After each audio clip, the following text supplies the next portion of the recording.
What would you do if God asked you to stand alone against 850 false prophets? One man, one God, against hundreds who mocked him. Imagine standing on a mountain surrounded by your enemies, with your life on the line, waiting for heaven to answer.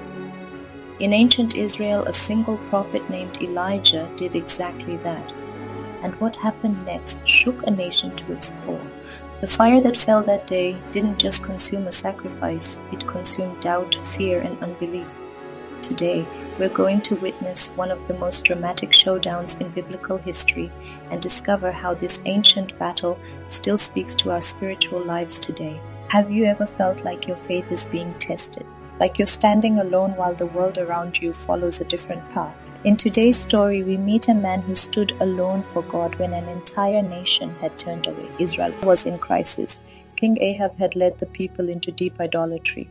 The worship of Baal, a false god of storm and fertility, had replaced worship of the true God. The land was suffering through a devastating drought, exactly as Elijah had prophesied years earlier. Now, after 3 years of no rain, Elijah returns with a challenge that would change everything. Picture this scene.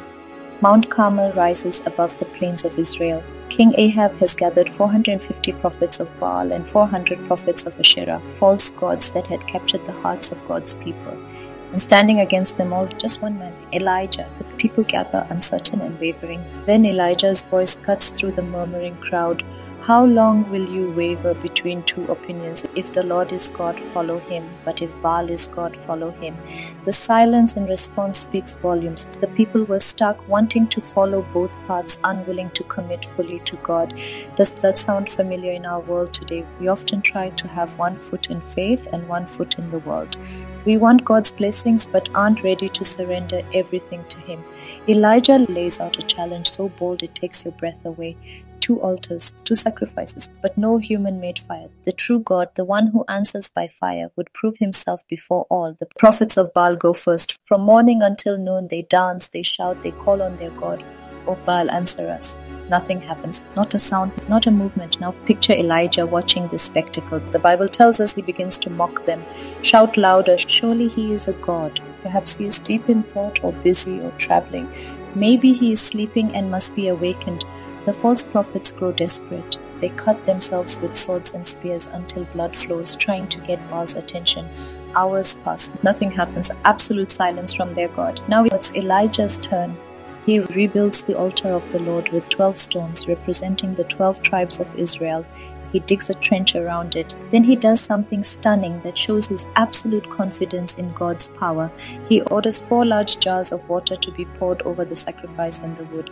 Then he orders it again and again, 3 times in total. The water soaks everything and even fills the trench around the altar. Why would he do this? Because Elijah wasn't interested in a small demonstration of God's power. He wanted something so undeniable that no one could question what they witnessed. The stage is set. The impossible scene is prepared. A soaking wet sacrifice that, humanly speaking, could never burn. Elijah steps forward. No dancing, no shouting, no self-mutilation, just simple, direct faith. He prays, Lord, the God of Abraham, Isaac, and Israel, let it be known today that you are God in Israel and that I am your servant and have done all these things at your command. Answer me, Lord, answer me, so these people will know that you, Lord, are God and that you are turning their hearts back again. That's it. A short prayer of faith, and then fire falls from heaven.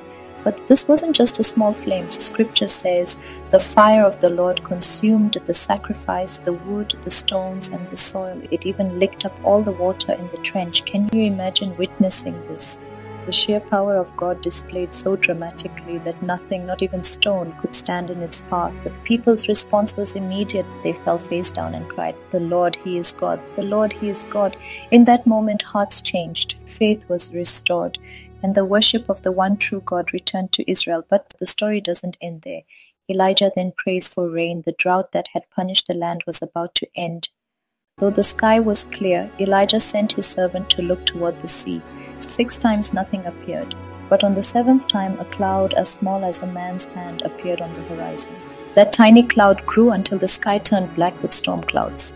The wind rose and a heavy rain fell. God's promise was fulfilled completely. So what does this ancient showdown mean for us today? First, it reminds us that our God is a God who answers, maybe not always with fire from heaven, but He responds to sincere faith. When we call out to Him with pure hearts, He hears us. Second, Elijah stood alone, but he wasn't alone. Sometimes being faithful means standing apart from the crowd, even when everyone else is following other gods or values. You might feel outnumbered in your workplace, your school, or even your family when you stand for God's truth. But like Elijah, you're never truly alone. Third, notice that Elijah didn't just whisper his challenge. He made it public. He was willing to put God's reputation on the line because he knew who he served. Do we have that kind of confidence in our faith?